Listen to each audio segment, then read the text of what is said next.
Electrocast. Hi, and welcome to Deep Leadership. I'm your host, John Rennie. Well, I hope all is well with you today. This is another special Wednesday morning episode brought to you by our sponsors, Jeremy Clevenger Fitness and the Sasquatch Flag Company. Both of these sponsors help me bring these shows to you each and every week, so I encourage you to click on the links below and check them out. I have another great show lined up for you today, but before we get started, I just want to remind you to check out the leadership books I've written on either Amazon or my website, johnsrennie.com. This year, I'm offering a new way to purchase all of my books for a discount. I've bundled the books into what I call the Qualified Watchstander series, and you get all three books for 15% off the individual prices. This offer is only available on my website, so check it out if you're looking to step up your leadership game in 2023. Also, I wanted to remind you that Deep Leadership is now ranked as a top 100 management podcast in the U.S., and I wanted to thank each and every one of you each week for listening in and sharing these episodes with your friends. You have helped this podcast grow into a top-performing show, so thank you very much. Well, that is it. Today we're going to be talking about charismatic leadership, and my guest is Chris Morsley.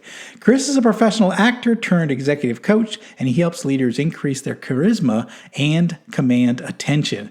Now, if you want to have a greater impact on your team, now this is your episode. So, are you ready to dive in? Let's get started.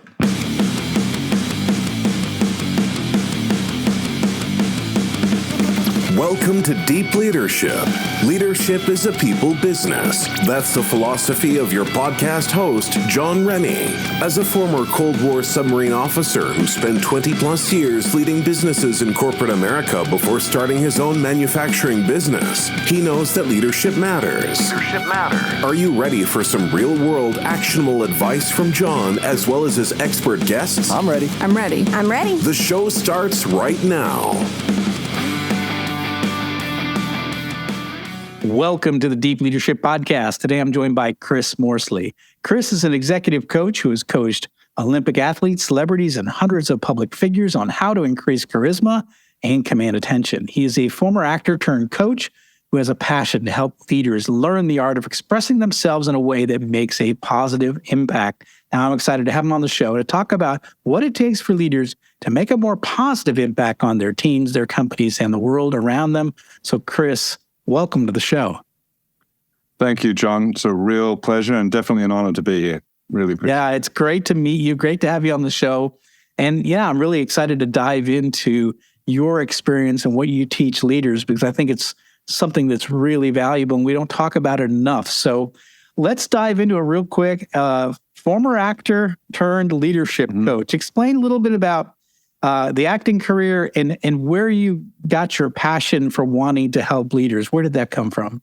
Yeah, well, look, I'll try and make this story short. Yeah, so I dreamed of being an actor from the age of about 14 years old. I stood on stage, felt more at home on than off, on stage than off.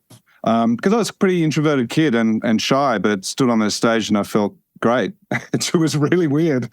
Anyway, I became an actor. I went to a good drama school, and I was an actor for 10 years. And as far as actors would say, I was successful because for those 10 years, I pretty much worked all the time. I did a lot of great theatre, which I enjoyed, and TV mainly, so theatre and TV and some films as well. But so I was never really out of work, but I have to say it's kind of lucky, right? It's lucky.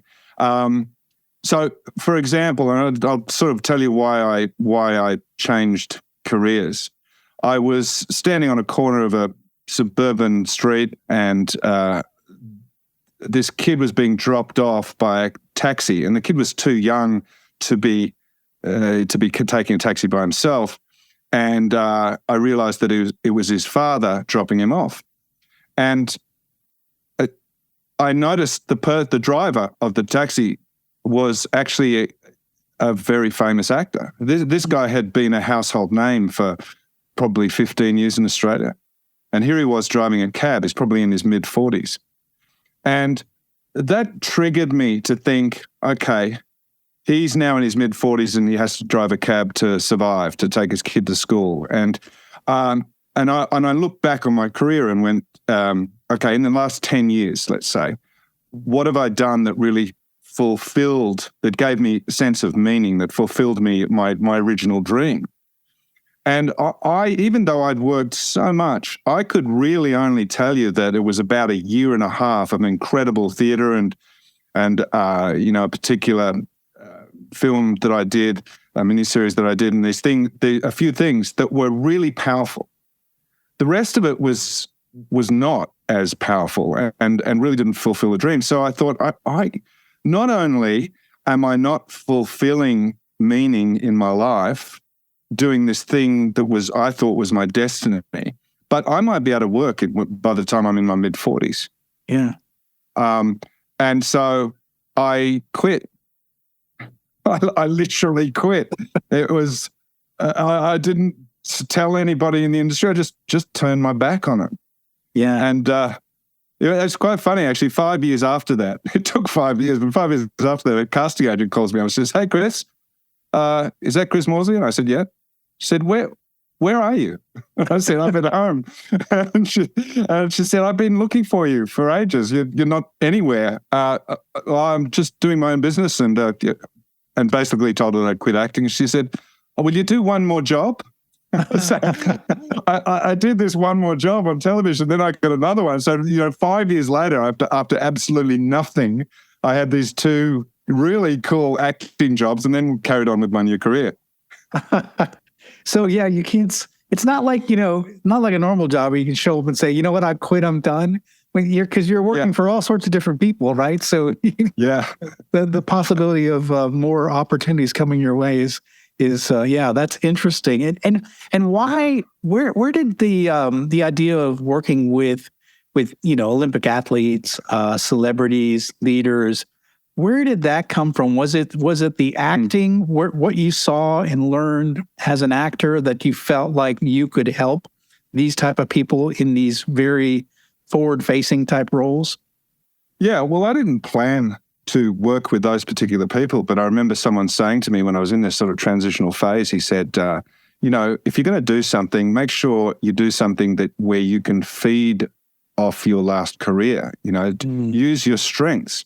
And I thought about, an actor. An actor is a professional in presence. I mean, that's what we learn. We know about how to communicate in terms of body, voice, body language and voice, and the verbal and the non-verbal.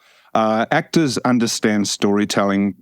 Well, writers, directors, and actors, that's our job. We understand storytelling. And storytelling is so important in all walks of life.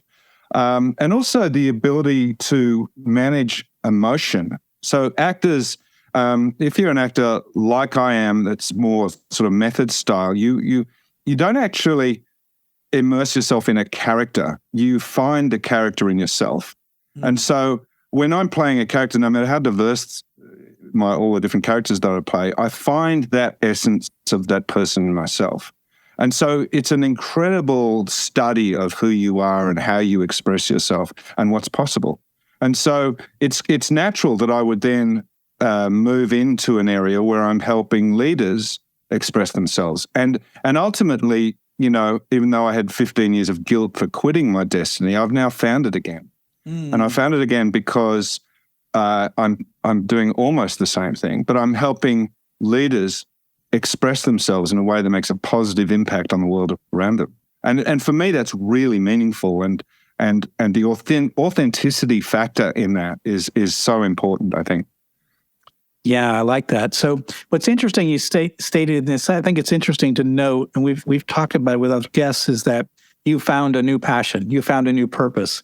And I think that, as we've talked to other guests that have been on the show talking about how, sometimes when we make a transition, we have a hard time finding that purpose. But when I left the military, it was a great example. Like I didn't know when you achieve all your dreams at 24 years old, what do you do next? So finding that next purpose, it was really hard for me. And when I found it, it was just everything came together when I found that purpose. So it sounds like you made a shift and made a change and you went in a direction, but eventually you found something that really, you're really satisfied by that.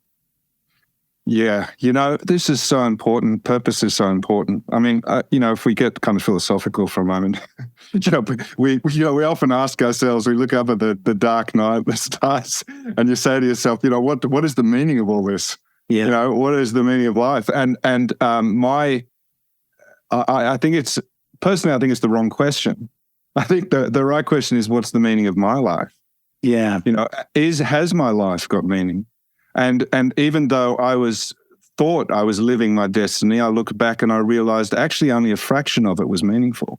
And in the end, to be powerful, whether you want to be a powerful presenter or a great leader or good at anything, the fuel that drives that achievement comes from your sense of meaning, from your sense of purpose. What are you trying to? How are you making the world a better place than you found it?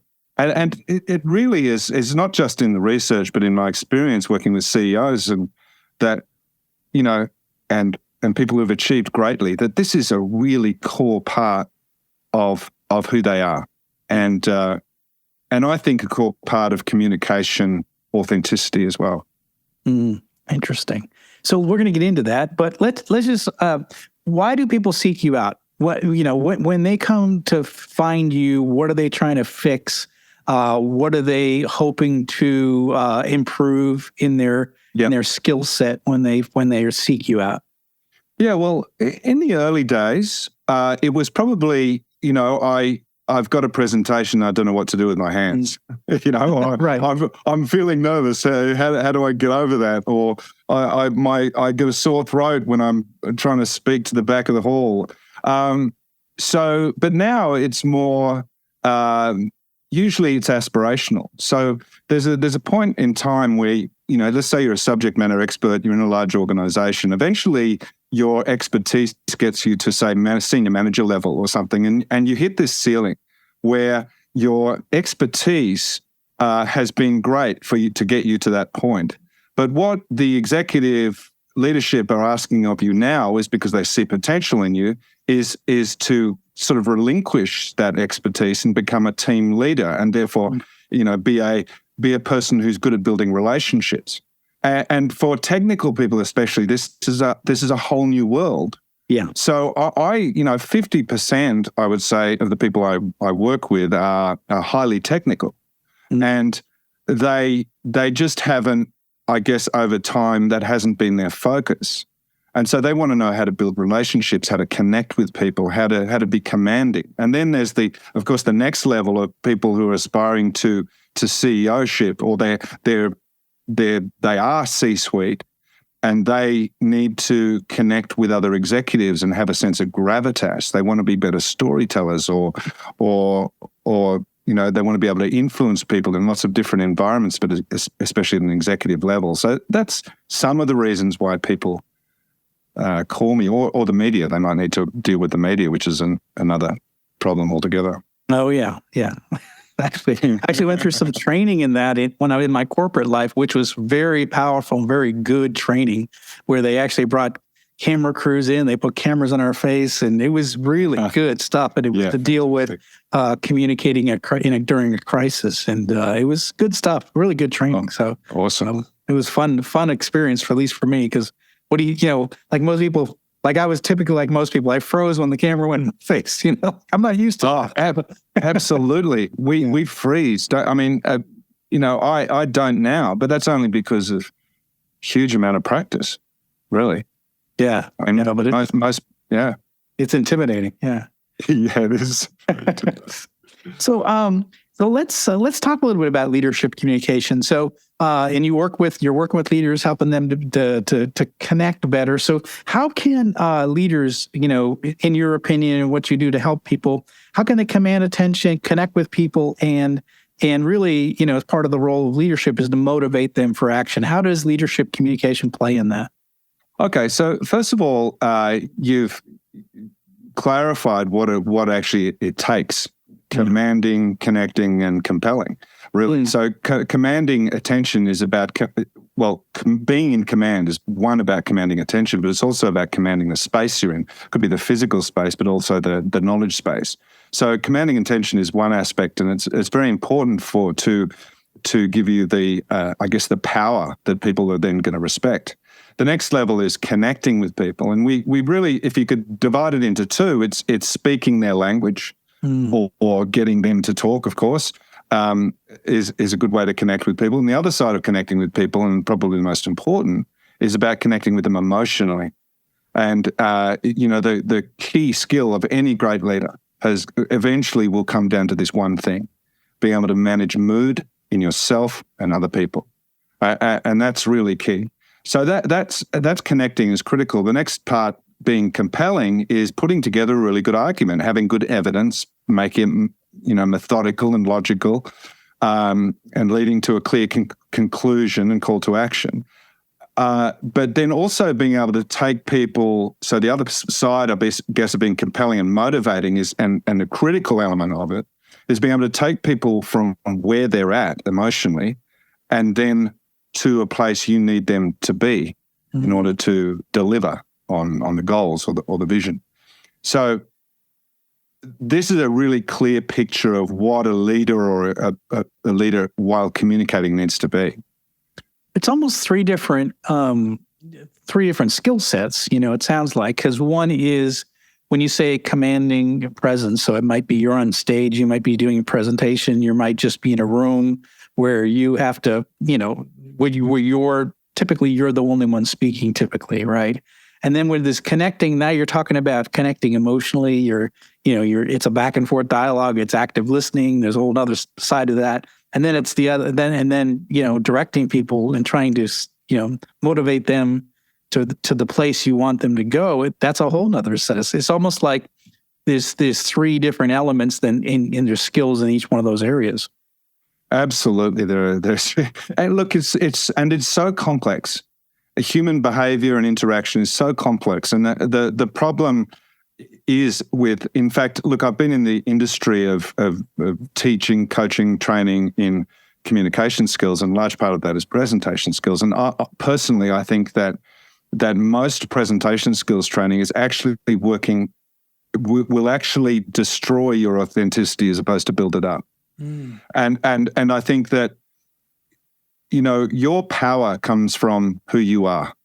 You already know how to gesture, right? So you knew how to gesture, how to use any gesture you wanted. You could be incredibly expressive by the time you're 3 or 4 years old.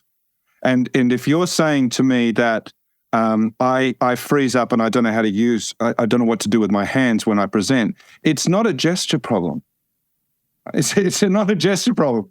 It's you have nerves that are freezing you up, and unfortunately, what you get in most training is you get this really superficial response, which is, oh, well, you should use this gesture because this is the most common gesture on TED Talks, or make sure your chin is level with the floor, or stand still, stop waving your hands around, or slow down. And we get these pieces of advice that may have good intention, but in fact, all they do is work toward making us less authentic, literally less authentic. Yeah, because you're not yourself. Yeah. You're being what people tell you to be. Yeah, you're being this like kind of idealistic version of a presenter or a leader. Yeah. I mean, they used to do that in the Middle Ages. There were pamphlets, because they didn't have books then, pamphlets that showed people's gestures. If you were an actor and you wanted to play a bad guy, this is what a bad guy looked like. This is what the gestures were. So you played that and it represented the bad guy. And there's still... you can go on Google now and look up presenting, and you'll find people telling you what gestures to use when. They'll tell you, you need to never gesture above your shoulders. Keep it within this particular zone. And there's all this crazy stuff out there that absolutely flies in the face of authenticity and works against it. I mean, sorry, go on. I was just thinking, as a writer, I had to find my voice, to write books. I had to find how I wanted to talk in my books, how I wanted to write my books. It took me a while to find my voice. And imagine the same thing on stage. It's finding your voice, right? And so it's taking maybe feedback, like the best ideas, but it's like finding what's your authentic voice when you're on stage. Is that a lot of it? That is so true. That is all of it. Is finding, I think you find yourself in others, to be honest. It's this outward expression of who you are for an important, you have a strong intention. So the thing that's wrong with with this form of training where you're told what to do is that authenticity is a massively complex thing. I mean, you've got many, many behaviors that go into every single interaction. I mean, just in your, so you've got your energy and your voice, your body language, your eye contact, your content, words, and your appearance, all these different aspects of it. But then that goes into huge complexity. I mean, even your voice, you just think about the various aspects of your voice that have meaning and will make a difference and an impact and create perceptions of you in the minds of others. You have power, tone, range, articulation, emphasis, pace, pause, rhythm, energy. I mean, 9 different aspects just to your voice that combine in their own unique way to make you, you. Yeah. And someone says, oh, you need to slow down. Or you talk like this, or you need to smile when you present. I mean, and so instead what I do as a coach and how I help people be authentic is I find triggers. So I find a trigger that brings the best of you out, because I believe that almost everybody is capable of being charismatic. And if I find the right trigger, then you will find that aspect of yourself that you need to be in the moment.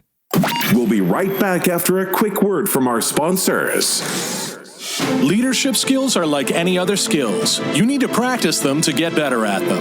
Best-selling leadership author John S. Rennie knows this. That's why he's written a new book called You Have the Watch. It's a guided journal for leaders designed to take you through an entire year of leadership training. By the end of the year, you will master 50 of the most important leadership skills. If you want to have a greater impact on the results and people in your organization, go to youhavethewatch.com and pick up your copy today.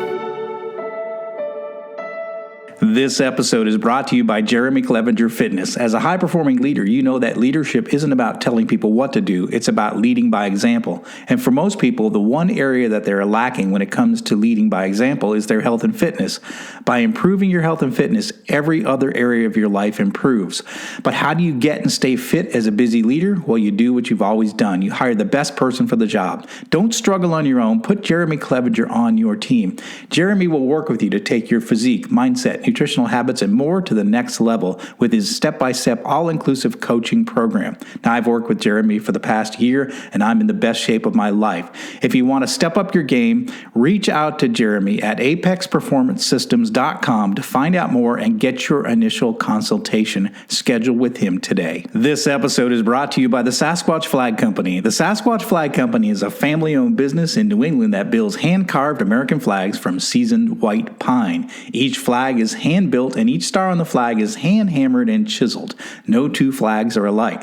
They offer a variety of flag designs to honor the police, military, firefighters, dispatchers, and search and rescue personnel, to name a few. These stunning handmade flags look great in an office, a studio, the back porch, or above the fireplace mantle. They make the perfect gift for the veteran, first responder, or patriot in your life. Now, I love these flags, and I've been giving them as gifts for years, and I was a customer long before they became a sponsor of the show. I can't recommend them enough. So if you're looking for that perfect, uniquely American-made gift to give away, or if you want to treat yourself, go to SasquatchFlags.com and get your order in today. So a really simple trigger is energy. So if you literally double your energy, so you close the door, you stand up, you imagine an audience there, and you double your normal energy. You jump around, you talk with great enthusiasm. You just act that out physically.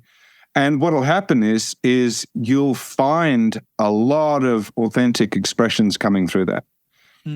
So, the triggers are important, whether they're a physical trigger or they're a what-if trigger. So imagine if I could be like this, and you imagine yourself or what you could be, or a memory trigger. Actually, I'll tell you a really interesting story about triggers and someone changing.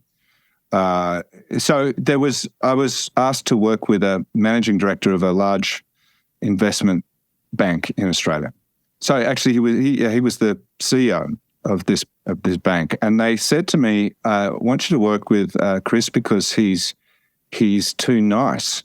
Too nice. You can imagine that in an investment bank. He's just always nice and bland, and we need him to be powerful and to lead. And so I met with him, and we talked about all those different behaviors, and we practiced, and we did a whole lot of things to try and get him to express himself more in a more commanding way. And eventually, and it wasn't working, but I have a method, I have a process that leads me eventually to helping them become authentic and powerful at call. But eventually I got to this point where I thought, I can't find his command. I can't find his sense of command. He'll get it for a moment and then it will disappear. And so I decided I asked him, where in his life does he feel like he's in command? And he says, when I'm sailing my boat in the sunset races on the harbour. There you go. And he said, do you want to come out one day? I said, yes. So I went on his boat, and it was one of the scariest things I've ever been in, is these really vicious races they have on the harbour. There's these huge boats. I mean, it's dangerous and scary. And I watched Chris, and I saw a leader. Yeah. This guy was in total command of that boat. He was a brilliant helmsman. And I'd found my leader. And I said, Chris, well, this is command. Yeah. What does it look like? How does it feel when you're in command? All we need to do is we need to bring this into your work environment. This is you. This is essence. This is an element of you that's really critical and powerful. That's you. And so that was the trigger that eventually got him to be more commanding. Interesting. So it is his authentic voice. It's just he had a hard time expressing it, but you had to put him in an environment where it came out, essentially. Yeah, absolutely. And I think there's a lot of falls here from how we learn to communicate. We learn to stand on stage and hold our hands and close together and only use gestures every now and then because they're very distracting if you use gestures. They're just like really old-fashioned ways of teaching people to communicate. Yeah. But you would know as a veteran when the proverbial hits the fan and you're in action or you're in a difficult situation, all those presentation techniques go out the window, right? Yeah. You must connect. You must command, and you must compel that person to act. And you can because you're capable of it. Interesting. I love that. I think it's good for people to hear that, because some that are listening in may say, well, I'm an introvert, or I'm an engineer, and I'm an accountant. I'm not comfortable on stage. I'm not that charismatic leader. But I've always found that people are often, there are parts of their life, like you said, this guy in his boat, there are parts of their lives where they are in command. And when they have that, and, when they are an extrovert, if you will, in their field of study or things that they're really passionate about, maybe it's a hobby, maybe it's something outside of work, but you tend to find that. And I think that I love that you're saying this is to tap into what the real you, but the you that is that person that is more commanding. I really like that. I have a question for you. Charismatic leadership. Now, sometimes charismatic leadership is thought of in a bad light, like maybe the TV evangelist that's trying to take your money, right? This charismatic leader or a cult leader or someone like that. So explain what you mean by charismatic leadership. So to me, charismatic leadership is bringing people with you. Okay. Behind a vision. And it's neither good nor bad. It's like we I don't know, I can't think of a better word than anthropomorphize, but it's like we personalize things that are not personal. Right. Charisma is neither good nor bad. It's like power. Power is neither good nor bad. Okay. Power doesn't corrupt. People corrupt power. In every relationship, in fact, you and I talking right now, we're exchanging power. You are listening to me and enjoying what I have to say, and then you are giving me and then you take the power, right, to tell your story, and then you give it away to me. So it's the same thing with charisma. I'll tell you. So charisma is in everybody, and it's possible. Charisma is about having a dynamic personality, the type of personality and skills that enable you to bring people with you, and probably learned. In fact, I believe it's not a gift; it's a choice. So I'll give you an example. So I'm working. Here's a bit of a name drop, but I'm working with. I was working with Russell Crowe at one point on a script. We were improvising a script for a director and sort of filling out the characters, and it's just Russell Crowe and I. For those who don't know, he's an Academy Award-winning actor, gladiator, etc. Anyway, so we're walking down after work towards a bar where there's a pool table, and no one wants to talk to him because he's a cranky-looking guy. Basically, he's a very, very introverted, and he pushes people away just by his demeanor. And anyway, he is playing pool, and I'm watching. We're both actors at that point, and I'm kind of musing on what actors are, And I look at him and I think, this guy I'm looking at now, you take away the superstar aspect of him, he's got no charisma. Yeah, like none. I mean, you would forget him. He would have been a fantastic spy. You'd absolutely forget him if you'd met him briefly and then walked away. Huh. And then you imagine a different situation. Let's take a different situation. Let's say you're an executive producer. You got your team in there, and you're looking at the next lead actor for your movie, and Russell Crowe walks in the door. Now, it's a whole different story. Russell Crowe walks in the door at that point, and the atmosphere changes. It's not just that he's got presence. He changes the atmosphere. He walks in, and people feel good. He looks you in the eye, he'll shake your hand, and he'll forge a quick personal relationship with you, not just with you, but every single person in the room. They feel charmed in a really authentic way. And when he speaks, you listen because he speaks with conviction. He'll tell stories that are relatable to each person in the room. And in fact, when he's on set, Russell Crowe is a leader. He's a truly good leader. I mean, he will create a kind of I'll follow you anywhere loyalty with people on set. So like any great leader, this actor who was, introverted 1 minute and then suddenly extroverted the next, has a kind of aura of warmth and authenticity with everybody from the person at the front desk to the CEO. This person is the same person. I mean, you could say, well, who is Russell Crowe? And I would say he's everything. He's anything. He's infinite possibilities, because every action you take in life, every single step you take is a choice. You can, as Viktor Frankl in Man's Search for Meaning, if we can talk about meaning, it's that great book, he says, every person, your emotions are a choice. No matter what the circumstances, you can choose how you want to feel in any given circumstance. So it's the last of the human freedoms.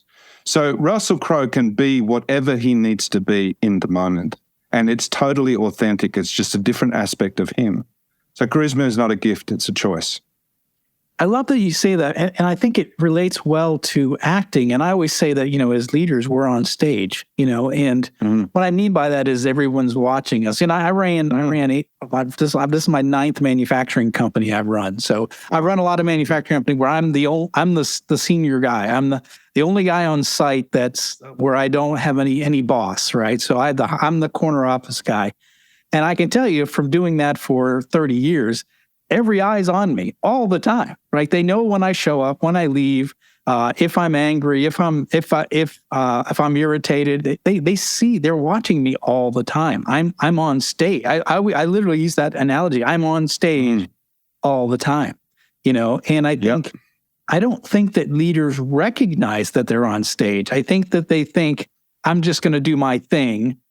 But your thing is you're on stage and everyone's watching you. You have to know that. And I think I learned that in my Navy days, because the captain, we always watched what the captain was doing, and his emotions affected the rest of us, right? And I just think that I think I took that away and say, I'm the captain of this ship, and I know I'm responsible for these people. And, you've got to act a certain way when you're on stage. And you're not being inauthentic. But you know that every eye's on you, and everything you say is important, to get to where you're trying to get to with your team. Yeah, that's such a great insight. I imagine you'd be a really, really good leader. You're a positive person. You're a nice guy, but you there's a sense about you that you really are in command. You know? But you know what? There's a really strong psychological backing for what you're saying. I mean, this is not a superficial thing. This is not just about having these superficial people skills where you walk around smiling all the time. That's not important. That is not important. It's not about plastering on a smile. This has got to be authentic. Yeah. And the reflection of the people to the leader is such an important aspect to great leadership. And actually how that happens is if you and I are having a conversation now, but let's say we're face to face. It probably works a little better face to face, but it does work on video. Let's say you and I meet and we don't know each other from Adam, and we start talking. The first thing we'll do is we'll look for something in common. Right?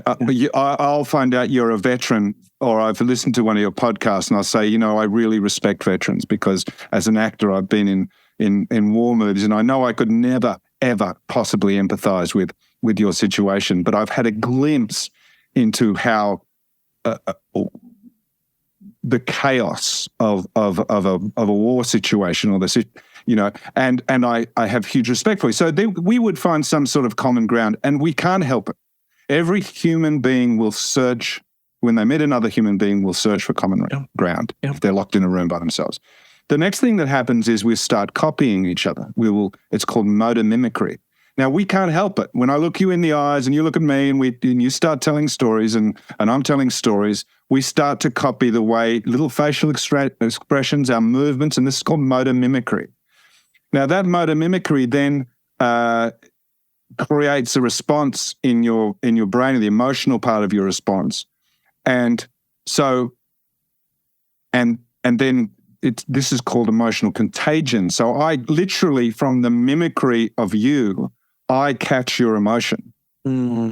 So we're now expressing the same or feeling the same emotions as we speak. Yeah, and I'll start acting like you and you'll start acting like me. Now, you imagine that on a large scale. What it requires from the leader is not a poker face or a cranky face. I mean, Daniel Goleman will cite so many examples. He's probably one of the great psychologists in emotional intelligence. Will cite a lot of research that talks about, you know, cranky face doesn't work. Poker face doesn't create emotional contagion. What does create emotional contagion is you being expressive. Right? So for good or bad. So let's take the good one, which is positively expressive. It doesn't mean you're happy all the time. Right? It just means that you have a dynamic range of expression and you're expressing yourself in a positive and you know, forward-thinking way, and you have purpose. And as you walk the facility, people see you and they start acting like you and talking like you and becoming like you. The interesting thing is that in this emotional contagion that happens in an organization that's triggered by the leader actually also gives other people to be their own expressive self. It's not like you're creating drones. It's actually you're creating people who now have permission to be powerful and interesting. Yeah, and I like what you just said, that you're giving them permission to be themselves. Yeah, and to be their expressive self. Yeah, I like that. And it's such an amazing subject. The whole subject of charisma, and it's unfortunate that it's maybe, I don't know, out of fashion being charismatic, but charisma doesn't necessarily mean you're an extrovert. I mean, I have a client who's a managing partner of a law firm, and he's not an extrovert at all. He's a kind, humble, consultative leader. He doesn't go around like the president shaking hands and flashing his white teeth, but he will go down to the floor where all these people are sitting, and he'll just sit down and chat with people. He'll connect with them. Yeah. He will always consult his partnership before making huge decisions. He'll be decisive when he needs to be, and he'll be commanding when he needs to be. He doesn't. You don't have to be an extrovert to be a great leader, because it's too simplistic to think that. You know, you have everything that's possible. You have introversion and extroversion possible. It's possible within you to be either. I like that. I know for my career, I probably was more of an introvert. I studied engineering and what have you. But as soon as I had my first plant at 32 years old, it was like I knew I was on stage. It was definitely the feeling of all those eyes on me that I over time, I just became an extrovert. I just like being around people. I enjoy the messiness of people and the interesting sides of people and the strange opinions and I love every part of that. So for me, I enjoy being around people and learning about their quirks, their hangups, their phobias, their conspiracy theories. I just think people are interesting. So for me, I think I probably became an introvert or an extrovert just from being around so many people for so long that I just enjoy it now. I get energy from it. Yeah. I love the way you say the messiness of people. Yeah. As I get older, I think, we are all vulnerable. We've all made big mistakes. We've all failed. We've fallen over. We're not perfect. This is what the human is. And the way you're describing that, I think, is really enlightening, would be enlightening for people, because they're saying, well, he's a leader and he can be real. He can be, you don't connect with people by being perfect. That's not actually what connects with people. Right. What connects with people is your vulnerabilities. Yeah. The fact that you're real. And when someone sees you in a leadership position and you tell a story about when you've failed, not when you were a hero, when you failed. And that's what inspires people. I mean, I've worked with Cisco Systems for many, many years and at the highest level and all through the organization, I've really enjoyed this relationship with this organization. And seeing John Chambers take the business from $70 million business to a 50-something billion dollar business, this leader is one of the most charismatic people I've ever come across, I've ever met. And he did a speech in Hawaii once where he talked about the trials of this employee this year. He said this employee was so depressed he was struggling to get out of bed in the morning. And he was questioning his, whether he was actually capable of doing his job. And eventually he picked himself up and it was, one day at a time, he kind of got through life and he got through the year and he pushed himself and he just hung on. Anyway, he did this speech about this employee. And then at the end, he said to the audience, oh, by the way, that employee's name was John Chambers. Mm. And the impact, I remember the impact of the over 40,000 people around the globe of Cisco. The impact could be heard through every corridor, across every border, in meeting rooms all throughout Cisco. People were telling that story. He's just like us. That's how I feel. And the palpable connection that he made with his organization at that point was just something I'll never forget. And that wasn't about, I became the hero. It was about understanding and empathy, and that we don't have to be perfect. And in a really practical way, when you're presenting on stage, it's really critical you connect. You look at a person in the eye and you connect with them one at a time. Yep. Because that's going to create that engagement, that emotional contagion. If you just scan the crowd and you stand there and you use the gestures you were told and you stop moving because you've been told you need to stop moving, or you stop moving your hands because they said stop waving your hands because it's distracting. You walk around like that, you're not going to connect. Yeah. You're not going to connect. You've got to, you've got to find a way to be who you are, and to do that within a certain time frame. But then also nail it within that time frame, and that's the skill, I love it, Chris. This has been a phenomenal conversation. Speaking about timing, we're just at the end here now, but I really appreciate you coming on and sharing this. How can people find out more if they're listening to you and they're like, "Wow, I really need some help in this area. I really need some coaching in this area." How can people find out about you? Where can they go to learn more about you and your services? Well, I could talk with you for a long time. I don't know whether you could talk with you. You probably eventually want to get rid of this loser who just keeps asking you questions. I'm enjoying it so much, but I'm also looking at the time. I don't think we've touched the service. But anyway, how to connect with me is probably the best way. I mean, you could go on my website, cmcglobal.com.au. So there's another CMC Global. So it's going to be .com.au. It's the Australian CMC Global. And you'll find Chris Morsley, Morsley, executive coach. The other way to connect with me, and probably one of the best ways to connect with me, is through LinkedIn. So just look for Chris Morsley in LinkedIn, executive coach in influence and persuasion. There are very few Chris Morsleys in the world for some reason. One of them is retired. Another guy lives in Seattle. And that's about it. But so you will recognize me on LinkedIn. And I also do some tips on each week I do 3 sort of 1-minute tips on Instagram. And that's Chris Morsley, exec coach. So yeah, that's where you'll find me. Okay. Excellent, Chris. We're going to put links in the show notes for those resources. And again, leaders, I hope you took away a lot from this conversation. I know I did. There's a lot of things to think about. You are on stage, whether you like it or not. Even if you're presenting or not presenting, you're on stage. And I think a lot of the things that Chris talked about are things we all have to remember when we're out there talking and interacting with people. Chris, this has been an exciting conversation, and I learned a lot, and I really appreciate you coming on the show. It's been a pleasure and an honor. Actually, it's really upset pleasure and an honor. But it has. I need to do my voice exercises before I say that. But no, honestly, John, been great talking with you, and I hope we can do it again sometime. Yeah, I agree. Well, that's it for today. Thank you for listening to Deep Leadership. If you like this podcast, please subscribe and share so we can continue to build a world with better bosses. Until next time, this is John Reddy saying take care and lead well.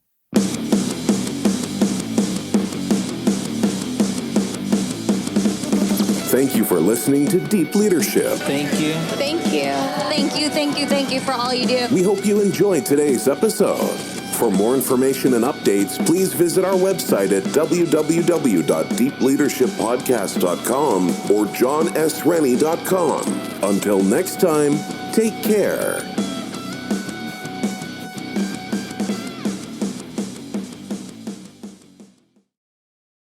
Miles, are you ready to record our promo for Season 2 of the Wanna Bet podcast? David, have you ever seen a grown man naked? Miles, we're not here to quote lines from Airplane. We're here to tell people that Season 2 starts August 18th. But I like Airplane. I know you do, but Wanna Bet is a sports betting podcast. Each week we bet $1,000 on the NFL teams and games that we love. Well, that sounds like fun. It is fun. And last year you picked over 60% of your games correctly. How'd you do? We're not talking about that. We are telling people that they can find us every Friday. So no more movie quotes. Roger. Electricast. Are you passionate about saving the planet for future generations? Do you want to learn how to do it? If yes, then you need to tune in to the NatureBacked podcast. It's a talk show covering the changing world around us, from renewable energy, sustainable agriculture, circular economy, to ESG and social innovation. Don't miss this opportunity to discover how you can join the movement and make a difference. Subscribe to the NatureBacked podcast today on your favorite platform and get ready to be amazed.